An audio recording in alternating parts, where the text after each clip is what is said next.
The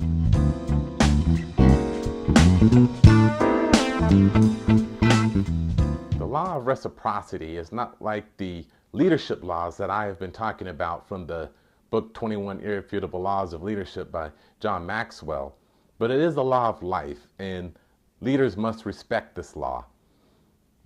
Last month was the holiday season, or otherwise known as the season of giving, and people find various ways to give during Christmas time, like through Toys for Tots, Sub for Santa, or the Salvation Army, for example.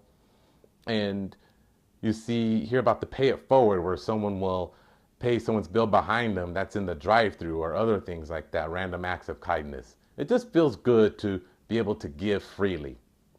However, as we become adults, it's not as easy to accept the gift. When we were kids, it's really easy to accept the gift, right? We're excited about getting that gift during Christmas time or our birthday.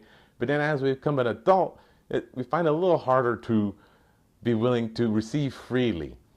Sometimes we feel like we're given a handout, or it makes us feel lower than the person who gave to us, or we kind of feel obligated to give back. So sometimes people want to sneak in and give a gift, like in the drive-through or something like that, so people don't have to feel obligated to give back.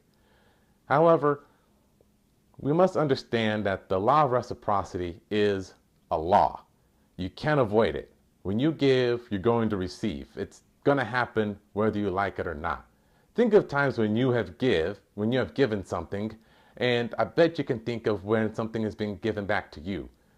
See, it's just going to happen. If you can't think of a time, then beware, because it's coming.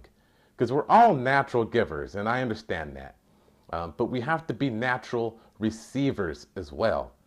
And think about it when you don't accept a gift, or be harder to receive a gift, that you're kind of taking the joy from the person that's wanting to give you that gift. Just like when you want to give to someone, just that joy you have when you give, well, someone's doing that same thing to you, where they want to feel that joy of giving something to you. So allow that person to feel that, and just say thank you. And if you feel obligated to wanting to give, then give to someone who may be in need.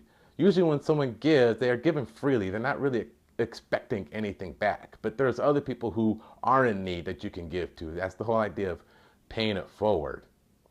And then as a leader, giving is just one of those ways to add value. I talked about adding value is the greatest way to increase your influence. And when you give, then that's just a value where you can help increase your influence through that way. Giving as a way of showing good performance, giving as a sign of recognition, or giving as a way to build culture. And if you're able to do that, or you continually do that, then you'll see the influence that continue to grow within the people that are following you.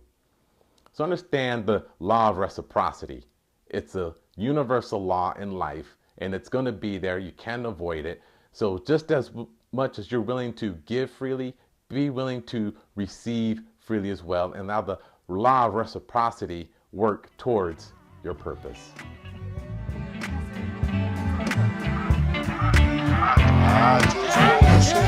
I just wanna